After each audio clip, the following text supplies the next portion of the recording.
Most leaders don't lose the business in one dramatic moment. There's no explosion, no crisis everyone can point to, no obvious failure that makes the story easy to tell. They lose it quietly. And what I mean by that is that decisions start to take longer, not dramatically longer, just longer. A week becomes two becomes a month. Second guessing creeps in, the self doubt, not in everything, but just in the things that matter most. And then the authority softens, not in any way that you can measure, but it's like the team feels it. There's something right. They're like, okay, you good? You good, boss? They start hesitating before when they used to like just take action. And in that moment, the momentum starts to decay. Projects stall in ways nobody can really explain, and the execution gets super sluggish. Business feels heavier than it should. And here's what makes this all dangerous. Nothing looks broken. The strategy still makes sense on paper. The team is still talented. The market opportunity is altogether real, but nothing feels solid anymore. And if you're running a 7 or 8 figure company and something in what I just described sounds familiar, this isn't burnout, it's not stress, it's not even a clarity problem.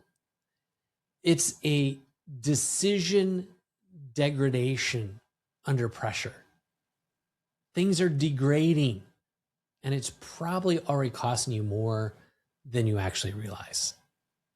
So I'm Angus Nelson, and I've spent the last decade as an executive coach working with founders, CEOs, and senior leaders operating under massive sustained pressure. But I didn't start there. I started living the cost of decision degradation. That's a tough word. I started living this firsthand. Years ago, I helped organize a music festival, and we had thunder showers come in, and we lost $72,000 that weekend.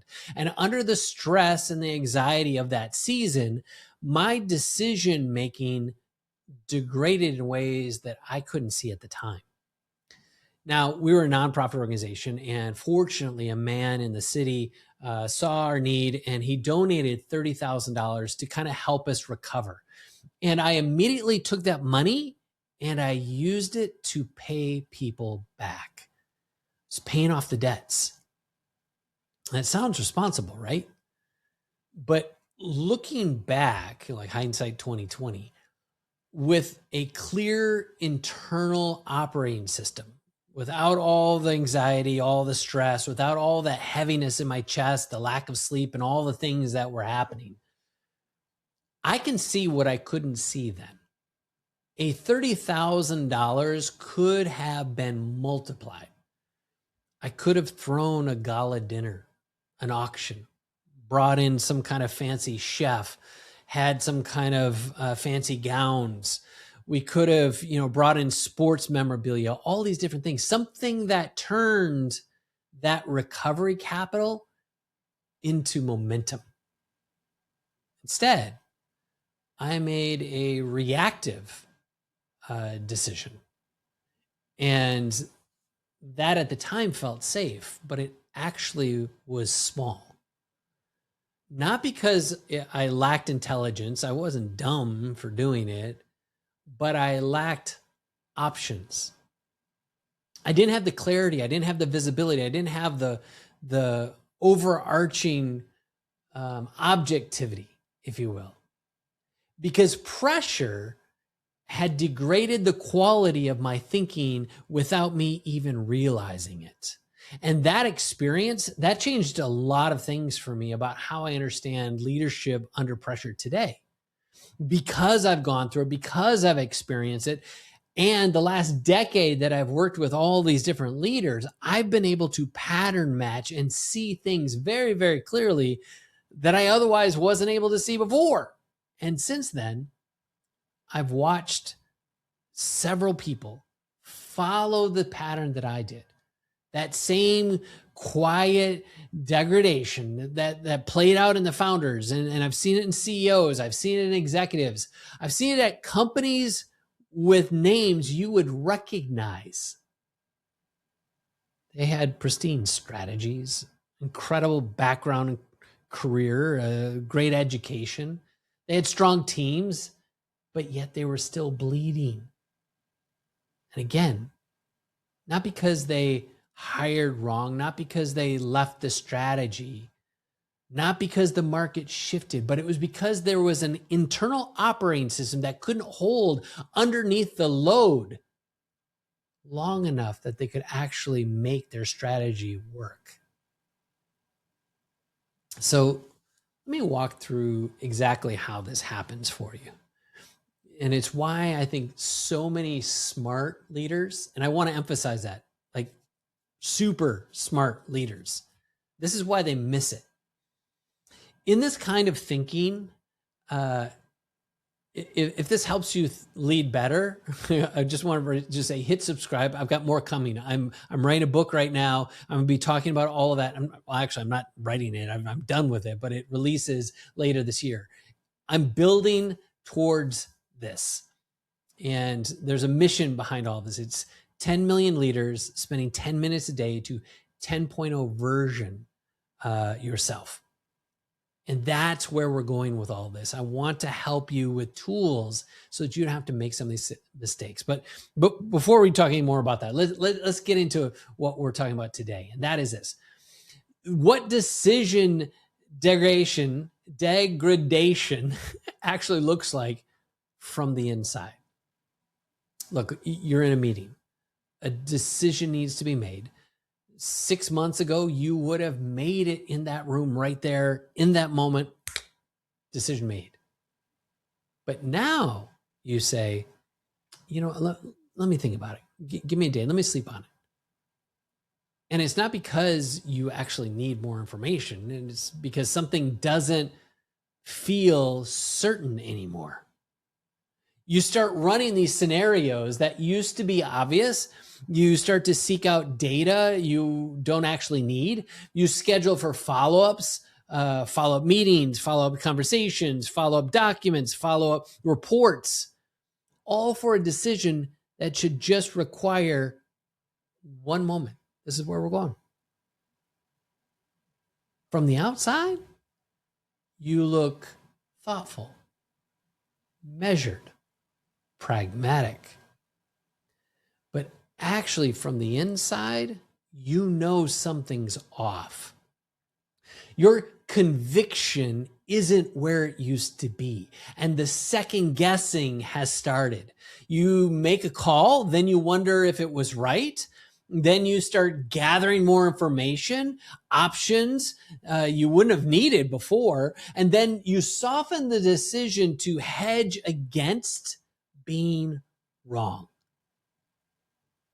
You gather other people for their opinions. Hey, what do you think? What do you think? What do you think? And it's almost like you're setting yourself up for some kind of a decision insurance. I wasn't sure, but Bob said it was okay, and Sally said, like, your team notices all of this. Not necessarily consciously per se. They can't necessarily articulate it, but they feel it. They start bringing you more decisions instead of fewer, because they're not sure what you actually want anymore. So your authority is softening, not through any particular single moment. This is a series of things. This is through the accumulation of your hesitation. And then momentum decays. Man, projects that should have taken 6 weeks take 12. Initiatives that should launch get stuck in refinement. The business starts feeling like it's moving through molasses. You're stuck in mud. And nothing's broken, but everything's slower. That's decision degradation. And the tricky part is it doesn't announce itself. Again, there's no alarm. There's no crisis point. No moment where you can say, oh, that's where it started. It's just an accumulation, right? And then one day you realize you're working harder than ever and the business isn't responding like it used to. And this is when it gets dangerous. Most leaders will misdiagnose this as some sort of a strategy problem. They'll start bringing in the consultants, start bringing in the more conversations. They think, we're executing well. We need a better plan. We need to restructure. We need to unload some of these employees. We need to get new people. We need better software. We need better tools. So they hire all the consultants. They redesign all the org charts. They bring in the new talent. They rework the roadmap, and something that they think is going to fix it, those things sometimes help, but often the new strategy still doesn't land cleanly. Because strategy assumes that there's a stable environment. Strategy assumes that the internal operating system is intact. Look, you can have a perfect plan. You can have a perfect team. You can have a perfect market timing with perfect market fit. But if the person making decisions is operating from a degraded internal state, the decisions become distorted, delayed. Not wrong necessarily, just off. And they are slower than they should be, more hedged than necessary, less convicted than the situation requires. And when leadership decisions are distorted, everything downstream gets distorted too. The team picks up on all of this uncertainty and then they begin to mirror it. Execution becomes tentative. Momentum becomes fragile. And this is why so many smart leaders stay stuck in a cycle of like strategic pivots. We're going to go here, we're going to go here, and we're going to call it innovation. We're going to call it, we're being agile, we're being adaptable. We're going to make up all this crap, but there's this new plan. There's this new structure. There's this new initiative. Same degraded decision-making underneath. And they keep optimizing the wrong layer. This is when it's like you're trying to fix something. You're trying to fix like a software bug when the operating system itself is corrupted. You can patch forever, but the problems keep showing up in these new places because the source isn't the software, it's the system running it. And this, don't hear me wrong, this isn't about like positive thinking. Like you're just going to positive think your way to make this work. I'm not talking about just mindset shifts. I'm not talking about visualization in anything like that. Though those things are important, there's a piece of that. What this really comes down to is an identity calibration. You're in a place where your inner operating system is feeling this growth, feeling this opportunity, and it doesn't feel safe. And so things are wonky. When you recalibrate to a higher identity, to a higher standard of how you carry yourself for this bigger vision, for this bigger opportunity, for where the company is now, that's when you start stabilizing the internal system to stabilize the external system. And then the decisions can flow through. It's a different category entirely. So let me show you how this kind of cascade actually works. Because once you get it, once you see it, you can't unsee it. So it starts with pressure, right? Not the productive kind. It's the kind that doesn't resolve. It's sustained, it's compounding, it's relentless. expectations, demands, end of quarter, like these different things are building up. And whatever the source, it accumulates. And here's what happens neurologically when that pressure exceeds your capacity to process it. There's a decision latency that increases. Your brain starts requiring more certainty before it's willing to commit. And the threshold for action rises.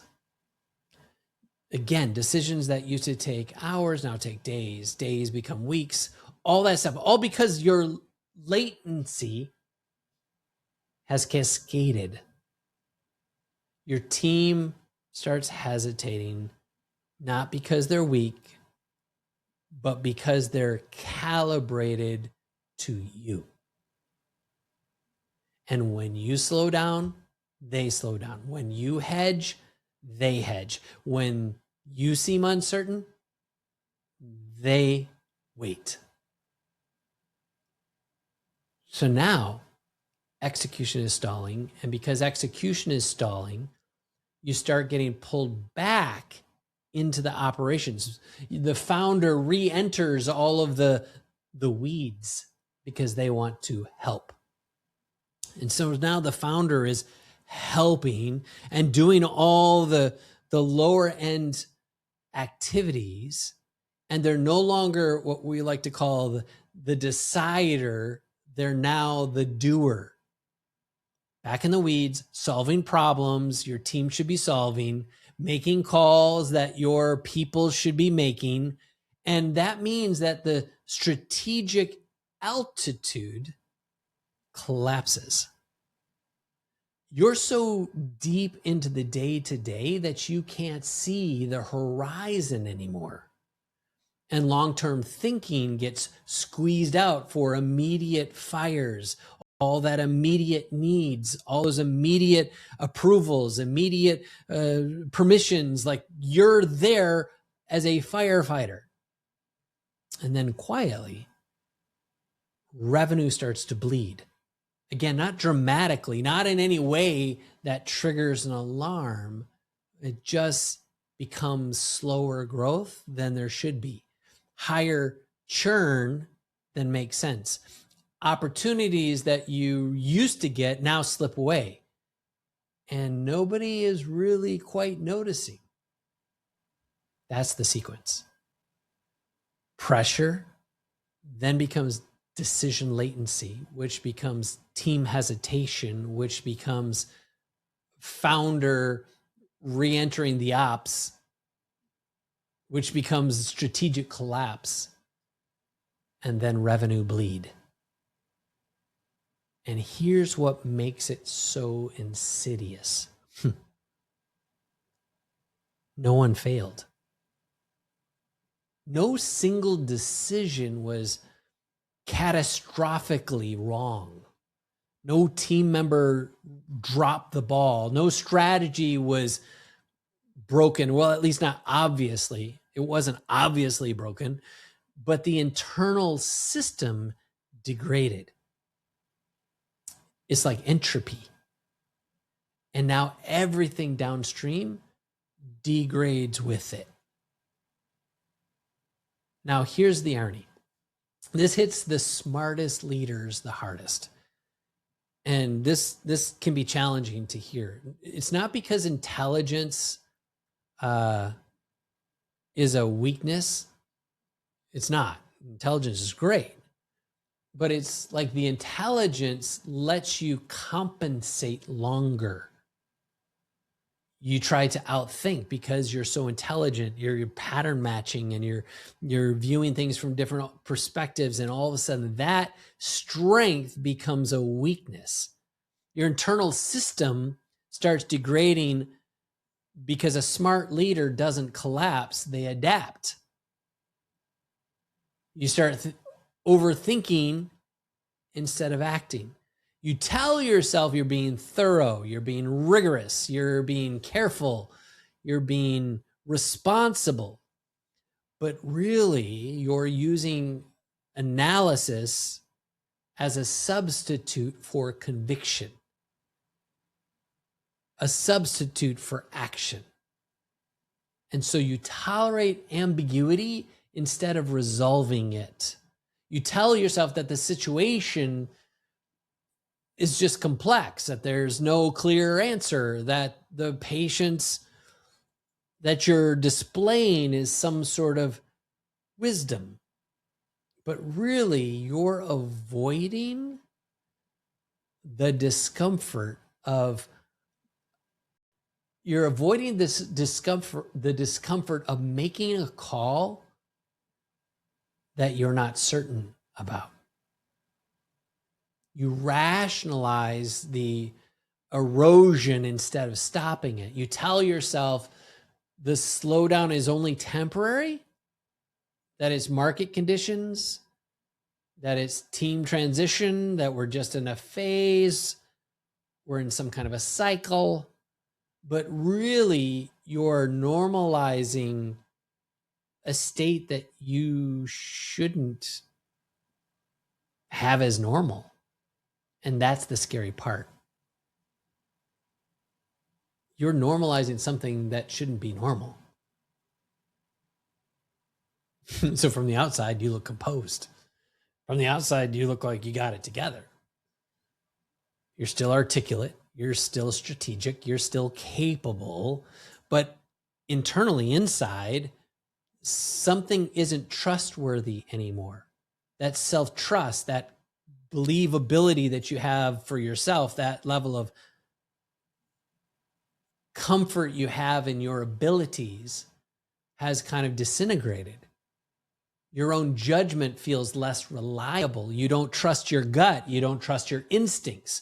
And you're second guessing yourself on things that you never would have questioned before. And you can't quite figure it out whether you're being wise or weak. And that gap becomes the composed exterior and the uncertain interior, all at war at the same time.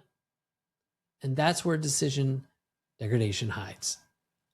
And because you're smart, you can hide it for a long time from your board, from your team, even from yourself, until you can't anymore. And that's why I'm making this video, because delay here is genuinely dangerous. Decision degradation compounds. Every week you operate from a degraded state, the distortion gets deeper. Again, not because anything dramatic happens, but because you've made things suboptimal. And those decisions, those suboptimal decisions start to stack. The slower calls, the hedged commitments, the missed opportunities that you don't even notice. Like each one of these things is so small, so incremental, but they become expensive. And this is what everyone misses. This is what the board misses. They're looking at metrics, financials, market position. They're not looking at the decision-making quality of the person driving everything. By the time degradation shows up in the numbers, it's been compounding for months, maybe even a year, 2 years. And this is what the investors miss. They're evaluating the opportunity, the team, the traction. They're not evaluating whether the founder's internal operating system, whether the leader from a internal state can actually sustain what they're building. That individual is no longer in their sovereignty. They're not free to make these decisions because everything is being weighted by these internal pieces of static, noise, pressure. And what the leader miss themselves, because when you're this close to it, when you're inside it, it's hard to tell. All of it feels like reality. Like, again, you normalize this as normal. Everybody goes through this. Everybody, like, this is just part of the job. And suddenly your health is challenged and anxiety and the stress. And you don't feel degraded. You feel like you're just dealing with a hard situation. The heaviness feels justified. The uncertainty feels reasonable.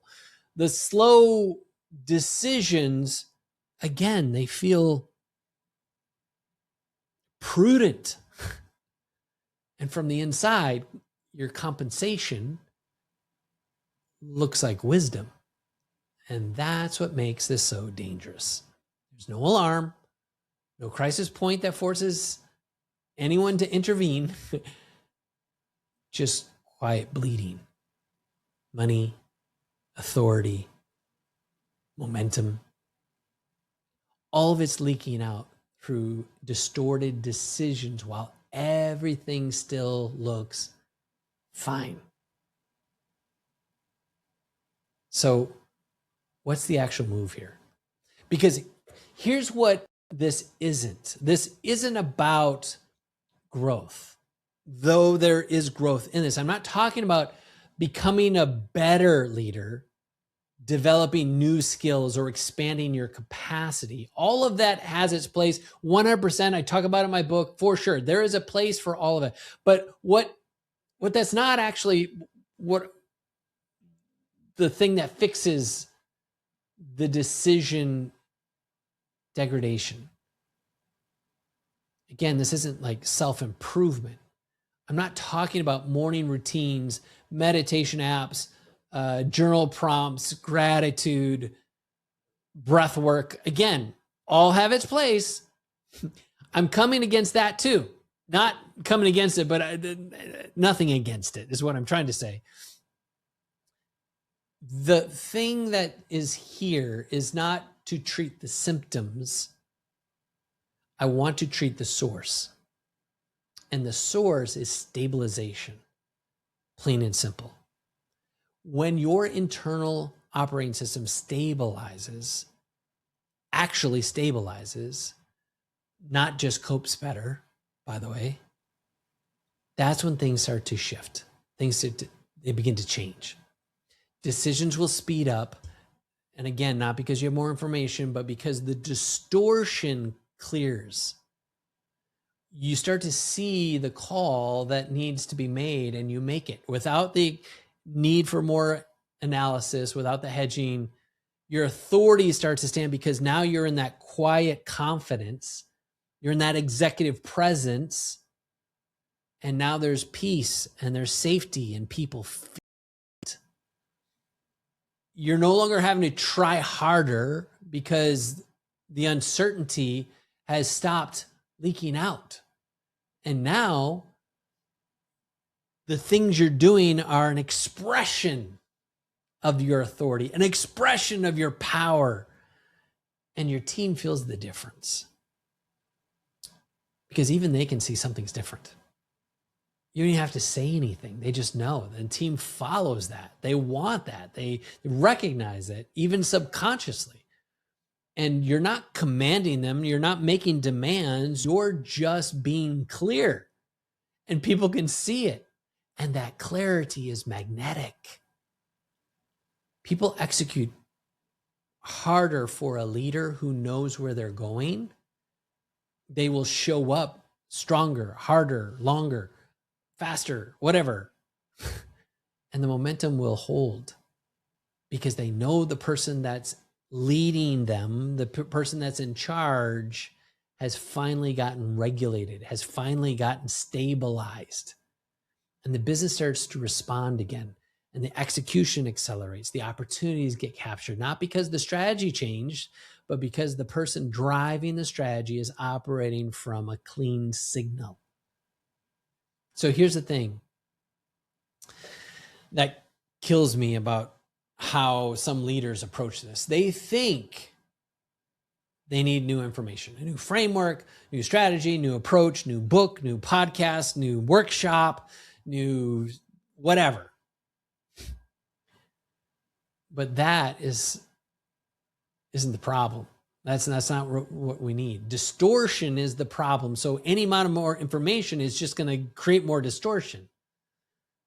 The truth is, you already know what to do. You're just not seeing it clearly because pressure has degraded the system you're seeing through. So you have to stabilize that system. And the answer you've been hunting for becomes obvious. So here's what matters right now. And I want you to actually answer it, not intellectually, but honestly. Are your decisions clean and reliable under pressure as they were a year ago? Not, are you still making good decisions? I trust that you're smart. I trust that you're functioning well. You are functional. But are your decisions as clean, as fast, as convicted? Or are you compensating without admitting it? Taking longer than you used to, helping more than you should, second guessing in ways that feel prudent, but might just be degradation disguised as some sort of wisdom. If decision quality is degrading and you've made it this far in the video, so something here is resonating. Waiting is not neutral. It's expensive. So every week you stay in a degraded state, the compound cost increases, not in ways that announce themselves, but in ways that hide until something happens and it can't be hidden anymore. And once you see that, you can't unsee it. Now, I'm going to go deeper into this in my book. It's going to be getting published May 2026. So if you're watching this after that, the book's already available, but you're going to be able to get a digital copy here very shortly. And I'll put some links down below. If you want tools that help navigate your decisions under pressure to get more clarity on what today is just kind of a mirror to reflect so you see some of the things you otherwise would not see. If you're looking for tools for that, you can check out, I'll put a link in the description. And now I want to ask you this question. I want to hear from you. What did you recognize in yourself while watching this? Like, what did you need to hear? What do you want more of? Drop a line in the comments. I'll read them. I'll answer them. I'll respond to them. And if necessary, I'll make other videos to respond.